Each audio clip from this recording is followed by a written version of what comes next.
మహాత్మా గాంధీ ఎవరెవరు వస్తే వాళ్ళు పిలవండి ఒకసారి. విద్యార్థి నాయకులు వేదిక దగ్గర రావాలి. లింగం తొందరగా మాట్లాడేసి. ఈ దేశపు మొట్టమొదటి మహిళా ఉపాధ్యాయురాలు మరి సావిత్రిబాయి పూలే గారి యొక్క జయంతిని పురస్కరించుకొని బీసీల రిజర్వేషన్ల కోసం ఈ సమావేశాన్ని ఏర్పాటు చేసినటువంటి కవితక్క గారికి ధన్యవాదాలు తెలుపుతూ నేను రెండే విషయాలు మాట్లాడతా. ఆ రోజు సమైక్యాంధ్రప్రదేశ్లో మరి మన యొక్క సంస్కృతి కళలు మొత్తం ఆంధ్ర కబంధాస్తాల్లో ఉన్నప్పుడు కవితక్క గారు జాగృతి అనే సంస్థను పెట్టి మరి సాంస్కృతిక పునరుజ్జీవనం కోసం ఆ రోజు పోరాడి మరి ఆ సాంస్కృతిక పునరుజ్జీవనాన్ని విశ్వవ్యాప్తం చేసిర్రు.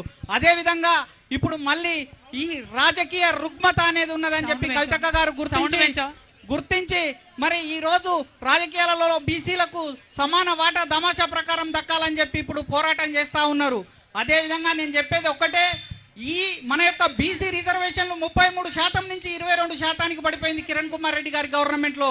అప్పుడు ఆనాడు జానారెడ్డి గారు మరి పంచాయతీరాజ్ శాఖ మంత్రిగా ఉన్నారు. కొంతమంది హైకోర్టుకు పోయి మరి కేసు వేసినప్పుడు కనీసం జానారెడ్డి కానీ ఆ రోజు ఉన్నటువంటి అడ్వకేట్ జనరల్ కానీ మరి కనీసం దాన్ని ప్రతిఘటించలేదు.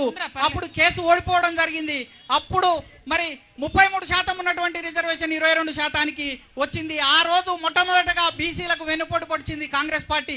రెండోసారి ఉదయపూర్ డిక్లరేషన్ చేసిర్రు. ఈ ఉదయపూర్ డిక్లరేషన్ లో ప్రతి లోక్సభ ఎంపీ కాన్స్టిట్యున్సీకి 2 ఎమ్మెల్యే టికెట్లు ఇస్తాం బీసీలకు అని చెప్పిర్రు.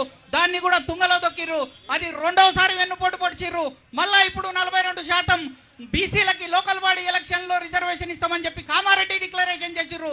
దాన్ని తుంగలో దొక్కడానికి మరి లోకల్ బాడీ ఎలక్షన్లు పెట్టడానికి ఈరోజు మళ్ళా కాంగ్రెస్ ప్రభుత్వం ప్రయత్నిస్తూ ఉన్నది.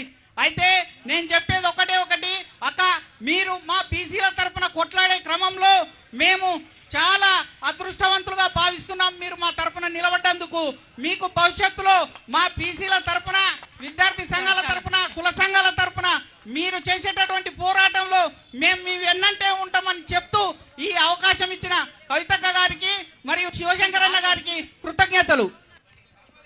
కాకతీయ యూనివర్సిటీ